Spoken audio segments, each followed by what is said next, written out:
L'armée ukrainienne a de nouveau tenté samedi de frapper la Crimée avec des drones. Au total, 20 aéronefs ont été neutralisés au moyen de la guerre électronique et de la défense aérienne. En outre, les forces ukrainiennes ont fait une nouvelle tentative d'attaque aux missiles sur le pont de Crimée. 2 missiles ukrainiens S-200 modifiés en missiles sol-sol ont été interceptés par des systèmes de défense aérienne et n'ont causé aucun dommage. Dans le secteur de Bakhmout, les troupes ukrainiennes poursuivent leurs attaques contre Kleshchevka.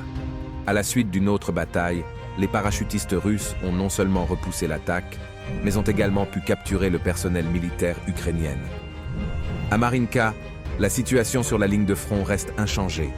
De lourdes batailles de position se poursuivent dans la ville. Récemment, malgré de nombreuses attaques mutuelles, aucune des parties n'a été en mesure d'obtenir un succès significatif. Les forces ukrainiennes continuent de bombarder quotidiennement le Donbass, y compris avec des armes à sous-munitions. Plusieurs quartiers de Donetsk et d'autres villes ont été touchés. Une personne est décédée et 8 ont été blessés.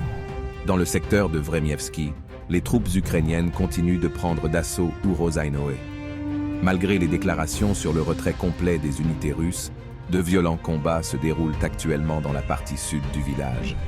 Dans le secteur d'Orekov, l'ennemi poursuit méthodiquement son offensive contre Rabotino. Malgré tous les efforts des forces armées ukrainiennes, la ville reste sous le contrôle total des unités russes. La situation difficile persiste dans la région de Kherson, où les forces ukrainiennes tiennent une tête de pont à l'ouest de Kazatchi-Laguéry. L'ennemi frappe presque continuellement le village et mène des attaques contre les positions russes. Dans le même temps, les forces ukrainiennes continuent de tenter de débarquer des unités d'infiltration sur les îles du Liman du Dnipro. Des unités russes patrouillent dans le lit de la rivière et l'artillerie frappe les groupes ennemis préalablement identifiés.